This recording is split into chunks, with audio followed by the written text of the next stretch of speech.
Hi friends, ప్రతి విజేత వెనక కూడా ఒక బలమైనటువంటి కథ ఉంటుంది.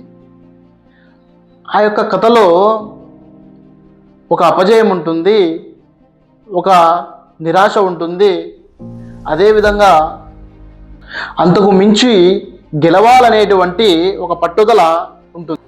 ఈరోజు మనం చెప్పుకోబోయే ఒక 10 మంది గొప్ప వ్యక్తుల జీవితాలు కూడా ఒకరోజు జీరోతో మొదలై ఈరోజు వారి యొక్క ప్రపంచాన్నే మార్చేసేటువంటి స్థితికి. జీవిత ప్రయాణం కేవలం ఒక కథ మాత్రమే కాదు, వారి జీవిత ప్రయాణం మనందరికీ కూడా స్ఫూర్తిదాయకమైనటువంటి ప్రయాణం. రండి, ఆ యొక్క గొప్ప విజయాలు సాధించినటువంటి వ్యక్తుల గురించి, వారి చరిత్ర గురించి తెలుసుకునేటువంటి ప్రయత్నం చేద్దాం. Number 1, Steve jobs.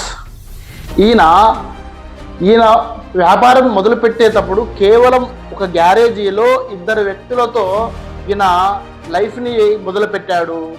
ఆ రోజు 2 వ్యక్తులతో ఈయన మొదలుపెట్టినటువంటి కంపెనీకి యాపిల్ కంపెనీగా నామకరణం చేశాడు.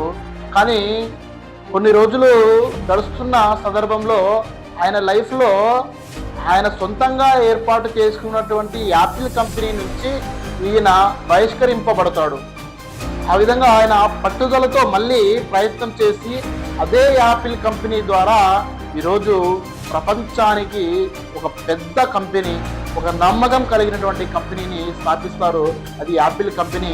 ఈరోజు ప్రపంచం మొత్తం కూడా యాపిల్ కంపెనీనే వాడేటువంటి పరిస్థితికి వచ్చారు. కాబట్టి పట్టుదల అనేది చాలా ముఖ్యమని. వ్యక్తి పేరు థామస్ ఎడిసన్. ఈయన బల్బును కనుగొనేటువంటి సమయంలో దాదాపు 10,000 సార్లు కూడా విఫలమవుతాడు.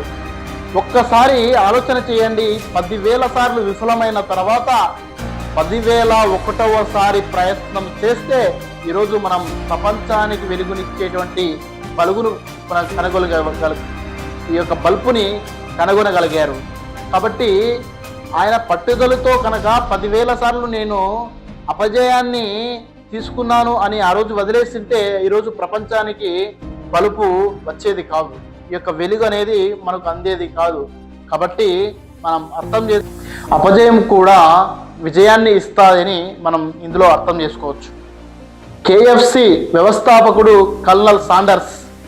ఈయన తన 65వ సంవత్సరంలో తన దగ్గర చిల్లి గవ్వ కూడా లేనటువంటి సందర్భంలో తన దగ్గర ఉన్నటువంటి చికెన్ రెసిపీని అమ్మడానికి దాదాపు 1000కి పైగా రెస్టారెంట్లను తిరుగుతాడు. ఎవరు కూడా కొనరు.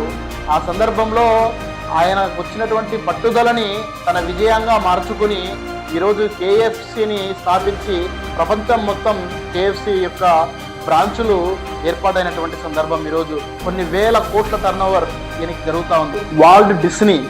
ఈయన ఒక పత్రికా రంగంలో పనిచేస్తుంటాడు. ఆ పత్రికా రంగానికి ఒక ఓనర్గా ఉంటాడు. అప్పుడు ఆ పత్రిక ఆయన యొక్క ఐడియాలజీ సరిగా లేవని చెప్పి, ఆయన ఊహలు సృజనాత్మకంగా లేవని చెప్పేసి ఆయన్ని ఆ సంస్థ నుంచి తీసివేస్తారు. అప్పుడు ఆయన దివాలా తీసేటువంటి పరిస్థితి, ఆయన ఆస్తులన్నీ కోల్పోయినటువంటి పరిస్థితి, ఆయనకి చాలా ఇబ్బంది, సమాజం నుంచి చాలా ఇబ్బందులు పడినటువంటి పరిస్థితుల్లో ఆయన ఎక్కడా కూడా నిరాశ చెందకుండా ఆయన పట్టుదలతో మళ్ళీ డిస్నీ అనేటువంటి ఒక అలరించేటువంటి పట్టణాన్ని నిర్మాణం చేస్తాడు. ఈరోజు ప్రపంచానికి డిస్నీ నిర్మాణాన్ని అందించినటువంటి గొప్ప వ్యక్తిగా ఈయన నిలిచారు. వ్యక్తి పేరు గౌరవశ్రీ అబ్దుల్ కలాం గారు. వీరు యువతకు కలలు కనండి, కన్న కలలను సాకారం చేసుకోవడానికి ప్రయత్నం చేయండి అని వీరు యువతకు ఎప్పుడూ ఆదర్శంగా నిలుస్తూ ఉంటారు. ఎంతోమంది అబ్దుల్ కలాం గారిని ఆదర్శంగా తీసుకుంటూ ఉంటారు. కానీ ఇలాంటి అబ్దుల్ కలాం గారు చిన్నప్పుడు చదువుకునే సందర్భంలో చాలా పేదరికంలో జన్మించారు. చదువుకునేదానికి స్థితి లేక ఆయన పేపర్ వేసుకుంటూ ఆయన చదువుని కొనసాగిస్తారు. అలాంటి సందర్భంలోనే ఒక్కొక్క స్థాయి ఎదుగుతూ శాస్త్రవేత్తగా దేశానికి ఎన్నో సేవలు అందించి మిసైల్ మ్యాన్ ఆఫ్ వ్యక్తిగా భారతదేశానికి ఈ యొక్క అబ్దుల్ కలాం గారు ఉన్నారు. అదేవిధంగా భారతదేశంలో అత్యున్నత స్థాయి ఏదైతే ఉందో భారత రాష్ట్రపతిగా కూడా వీరు కొనసాగారు. ఈయనకి చిన్నపిల్లలంటే చాలా ఇష్టము. కాబట్టి ఇలాంటి గొప్ప వ్యక్తులు కూడా కింది స్థాయి నుంచే వచ్చారని చెప్పుకోవడానికి ఈయన యువతకు చాలా ఉపయోగపడుతూ ఉంటారు. ఈ యొక్క వ్యక్తి అబ్దుల్ కలాం గారు యువతకు చాలా ఆదర్శంగా నిలుస్తూ ఉంటారు. 6వ వ్యక్తి పేరు హెన్రీ ఫోర్డ్. ఈయన మొట్టమొదటి ఆటోమొబైల్ కంపెనీని స్టార్ట్ చేస్తారు. ఈ యొక్క ఆటోమొబైల్ కంపెనీలో ఎంత కష్టపడినప్పటికీ ఆయనకి అనేక సార్లు ఆయన వైఫల్యాలు లేదా ఆయనకు ఇబ్బందులు వచ్చి అనేక సార్లు లాస్ కావడం జరుగుతుంది. దాని తర్వాత ఈ యొక్క హెన్రీ ఫోర్డ్ అనేటువంటి కంపెనీని స్టార్ట్ చేస్తాడు. ఈ యొక్క ఫోర్డ్ కంపెనీ ద్వారా ఈ యొక్క అసెంబ్లీ లైన్ అనేటువంటి విధానాన్ని ఆయన ప్రవేశపెడతాడు. ఆ లైన్ ప్రవేశపెట్టిన తర్వాత ఆయన యొక్క ఫోర్డ్ కంపెనీ ద్వారా తయారైనటువంటి కార్లు అతి సామాన్యులకు కూడా ఈయన కార్లను అందుబాటులోకి తీసుకొస్తారు.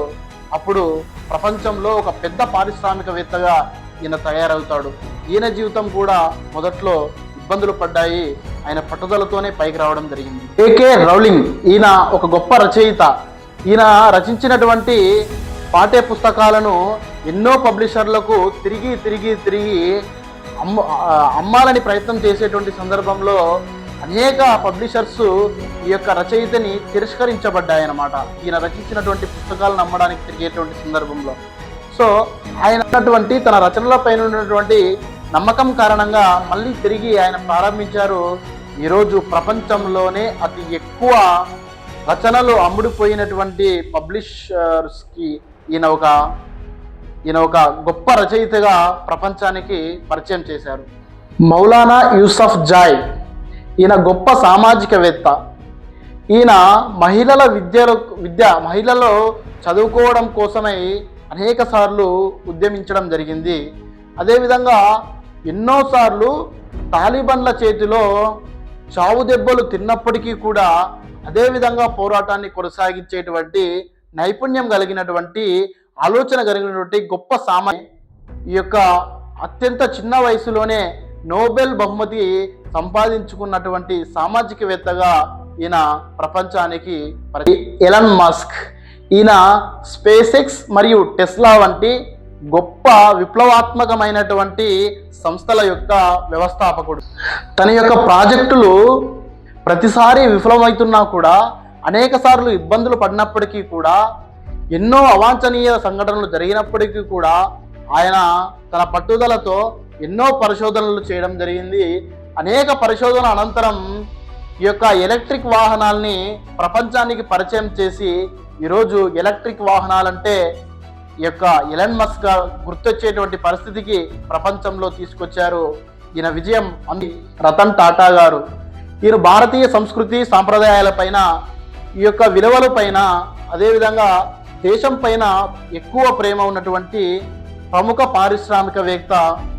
ఈయన ఫోర్డ్ కంపెనీ ఈయన పనిచేసిన సందర్భంలో ఫోర్డ్ కంపెనీ నుంచి ఈయన తీసేసినప్పటికీ కూడా అదే ఫోర్డ్ కంపెనీలో రోడ్డు లాయల్ వంటి కారును కొనుగోలు చేసి ఈరోజు ప్రపంచంలో ఒక ప్రముఖ పారిశ్రామికవేత్తగా ఒక గొప్ప వ్యక్తిగా ఈయన నిర్మాణం చెందారు. ప్రపంచమంతా కూడా ఈ యొక్క రతన్ టాటా గారిని మెచ్చుకునేటువంటి స్థాయికి వీరు ఎదిగారు. ఇలాంటి గొప్ప గొప్ప వారి యొక్క చరిత్రను కూడా మనం తెలుసుకుంటూ ఉంటే ఎన్నో అడ్డంకులు ఎదురైనా తమ పట్టుదలతో ప్రపంచాన్నే మార్చేసినటువంటి వారి గురించి మనం 10 మంది జీవితాల్లో ఆ మొత్తం కూడా మనకు ఒకటే చెబుతుంది, ఓటమి అనేది చివరి మెట్టు కాదు, ఓటమి అనేది విజయానికి తొలిమెట్టుగా మనం అందరం స్వీకరించాలి అని మనం తెలుసుకున్నాం. వాస్తవంగా మలుచుకుంటే మనం కూడా ఒక విజేతగా ప్రపంచానికి కనిపిస్తామని వీరి జీవితాలు మనకు తెలియజేస్తూ ఉన్నాయి. మీ అందరికీ కూడా ఈ వీడియో నచ్చి ఉంటే దయచేసి కామెంట్లో తెలియజేయాల్సిందిగా కోరుకుంటూ, ఈ వీడియో కనుక మీకు నచ్చినట్లయితే మరొకరికి షేర్ చేసి కామెంట్ చేయాల్సిందిగా కోరుకుంటున్నాను. ధన్యవాదాలు.